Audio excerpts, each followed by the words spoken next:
Em nome do Pai, e do Filho, e do Espírito Santo. Amém. Naquele tempo, João disse a Jesus: Mestre, vimos um homem expulsar demônios em teu nome, mas nós o proibimos porque ele não nos segue. Jesus disse: Não o proibais, pois ninguém faz milagres em meu nome para depois falar mal de mim. Que não é contra nós, é a nosso favor. Palavra da salvação, glória a vós, Senhor.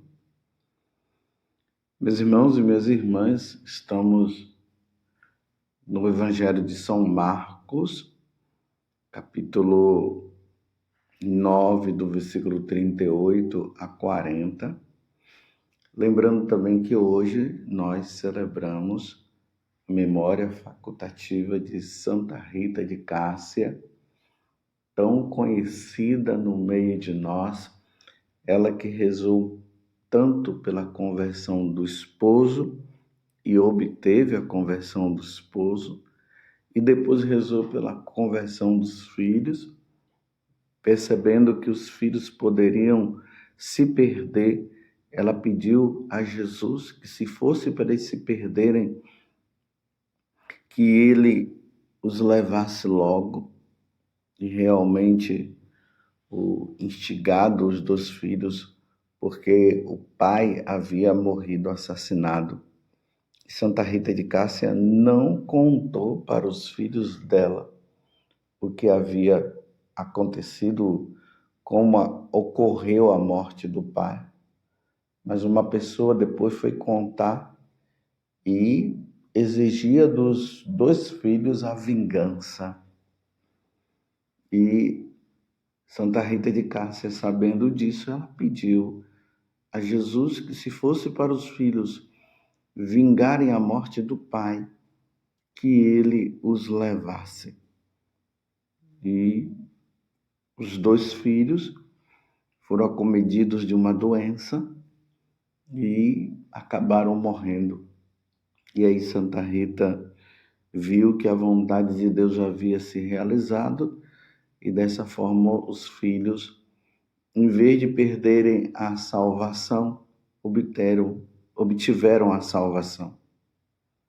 Depois desse fato, Santa Rita de Cássia acabou entrando na congregação, na ordem dos agostinianos, aonde terminou a vida dela. Então ela viveu esses dois estados de vida, o matrimônio e a vida religiosa.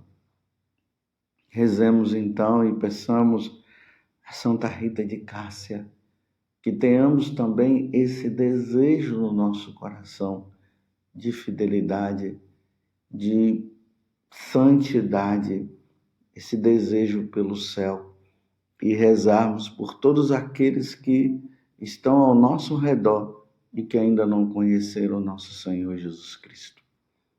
Que Santa Rita interceda por nós.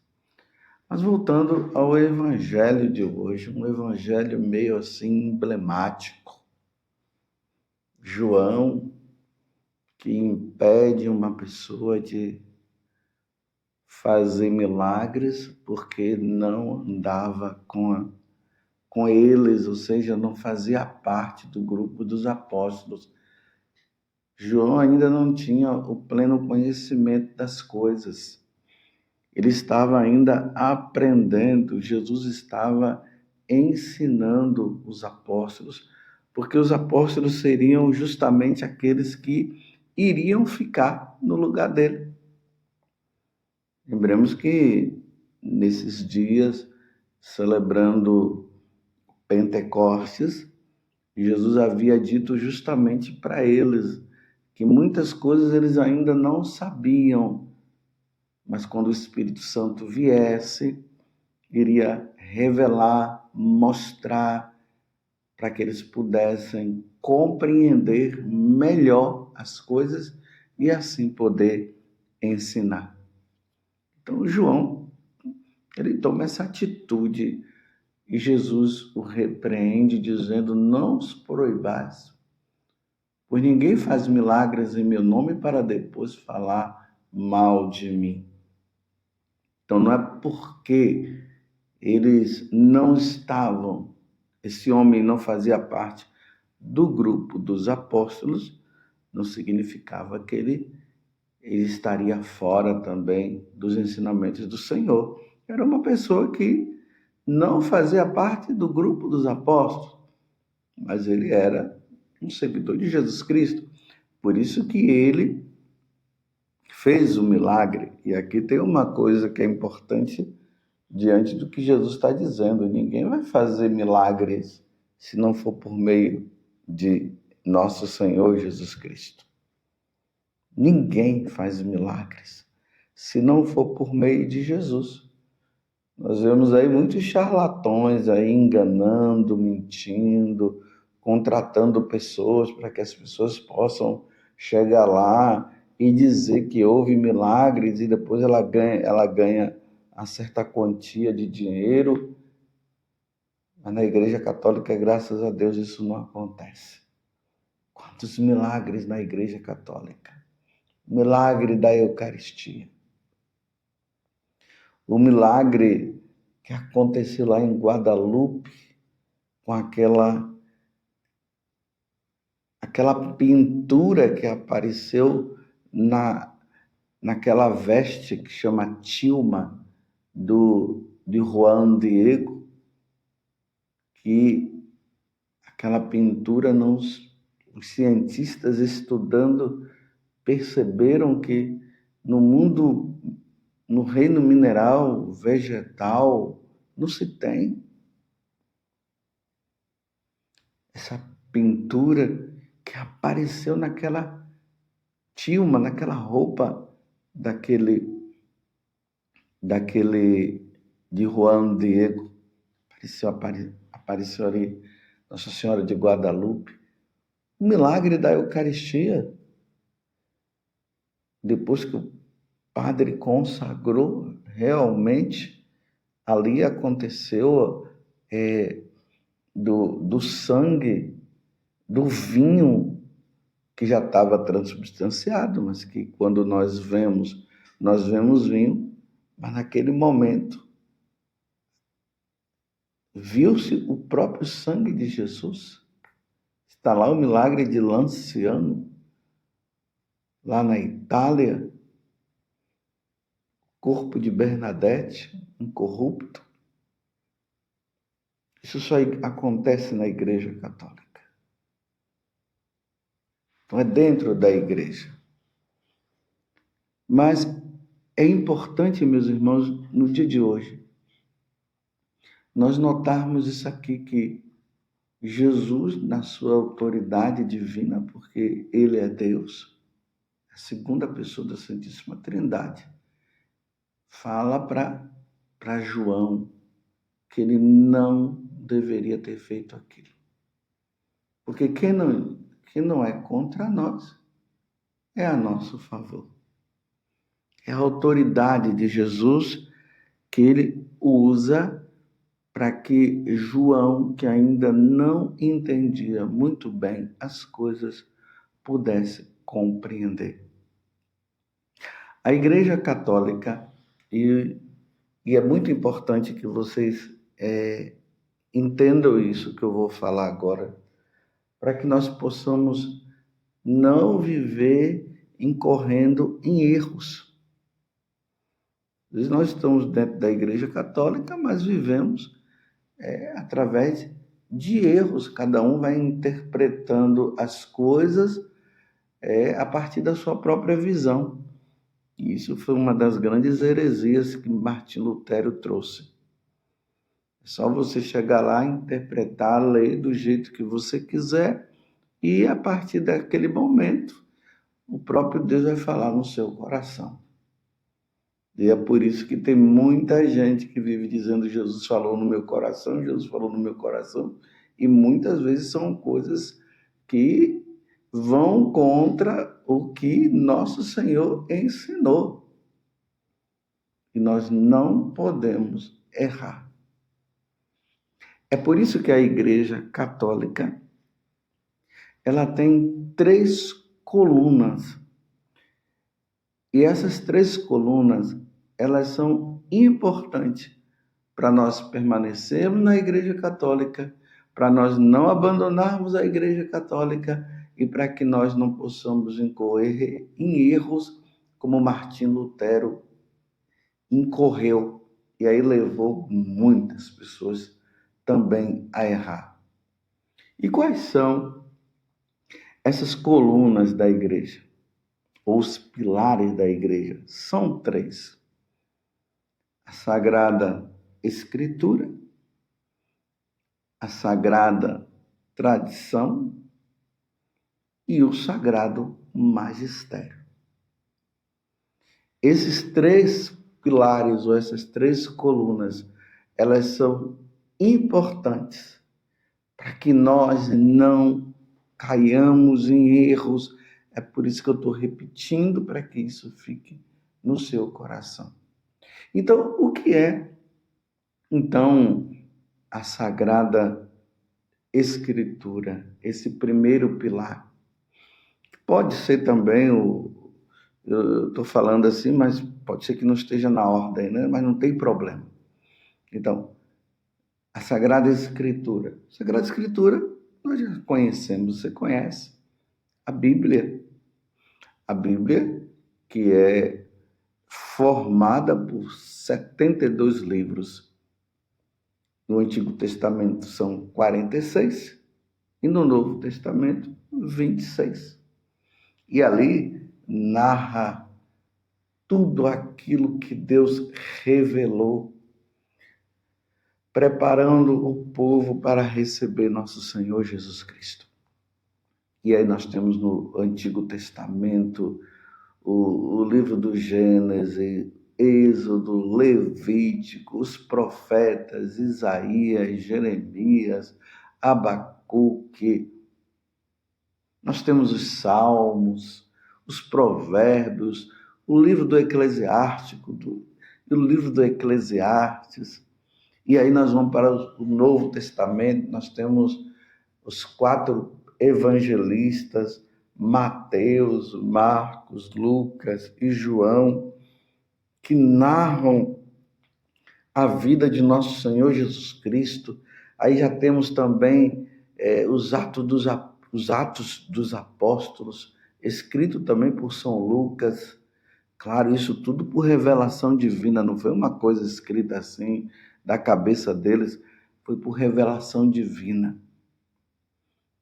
E aí temos também as cartas de São Paulo, a carta de São Tiago, as 3 cartas de São João, temos o livro do Apocalipse e assim por diante, que é a Sagrada Escritura. Mas nós temos também a Sagrada Tradição. O que seria a Sagrada Tradição? A Sagrada Tradição é tudo aquilo que a Igreja, através dos apóstolos, dos santos padres, através dos concílios, escreveu e que não está na Sagrada Escritura. Lembremos que o próprio João, Evangelho de São João, no capítulo 16, do versículo 12 até o 13, nos diz o seguinte: muitas coisas ainda tenho a dizer-vos, mas não as podeis suportar, ou melhor, não podeis entender agora. Quando vier o Paráclito, o Espírito da Verdade, ensinar-vos-á toda a verdade, porque não falará por si mesmo, mas dirá o que ouvi e anunciar-vos-á as coisas que virão. Você vê que Jesus está falando no futuro. Vocês irão entender ainda muitas coisas, mas é preciso que o Espírito Santo venha. Lembremos que Jesus disse que o Espírito Santo recordará tudo aquilo que o próprio Senhor ensinou. Então, a Sagrada Tradição ela, por meio do Espírito Santo, vai nos mostrando muitas coisas que não estão na Sagrada Escritura, mas que é revelação divina. Por exemplo, o creio que nós rezamos, os sacramentos, os 7 sacramentos, que não estão na Sagrada Escritura, os dogmas, por exemplo, que em relação a Nossa Senhora, que Nossa Senhora ela é virgem antes do parto, no parto e depois do parto. Não está na Sagrada Escritura, mas a tradição, a Sagrada Tradição, ou seja, por via oral, isso veio trazendo por meio de nós. Os concílios foram mostrando que essa é a verdade. Por exemplo, a verdade da presença de Jesus na Eucaristia.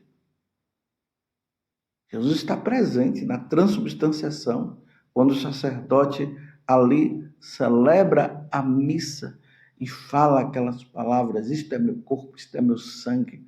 Porque Jesus falou na última ceia que eles deveriam fazer, ele disse: fazer isso em memória de mim. E nós cremos. Já os protestantes não acreditam. Mas nós cremos porque isso é revelação divina e até mesmo está na Sagrada Escritura. Tradição que nos ensina. E também, por fim, o terceiro, o Sagrado Magistério da Igreja, ou seja, o Papa, junto com os bispos, eles dão a legítima interpretação para nós do que está escrito tanto na Sagrada Escritura como na Sagrada Tradição. É interessante que São Pedro, ele vai dizer o seguinte, que existem palavras que estão na Sagrada Escritura que são de difícil interpretação. Por isso que nós temos o magistério, o Papa junto com os bispos, que através da iluminação que o Espírito Santo dá, interpreta e não cai em erro. Tudo aquilo que está em relação à moral e à fé, o Sagrado Magistério porque nos ensina, eles não erram. Pode acontecer de algum bispo, ou até mesmo o Papa, falar alguma coisa pessoal. Mas quando ele fala de forma pessoal, ele não está falando em nome da igreja. Por isso que os bispos, o Papa, até mesmo nós sacerdotes, nós precisamos ter muito cuidado com aquilo que nós falamos ou ensinamos. Porque é preciso que esteja de acordo com a Sagrada Tradição e a Sagrada Escritura. Porque pode incorrer, quando é pessoal, em grandes erros. Por isso que Jesus fala que aqueles que ensinam errado irão ter que prestar contas por ter ensinado errado. Essa é uma das grandes preocupações que eu, como sacerdote, eu tenho. Eu que ensino, porque o sacerdote é aquele que ensina. E eu não posso ensinar nada mais do que está na tradição da igreja. Eu não posso ensinar nada mais do que o que está na Sagrada Escritura. E que o magistério da igreja nos ensinou através dos santos padres e tudo.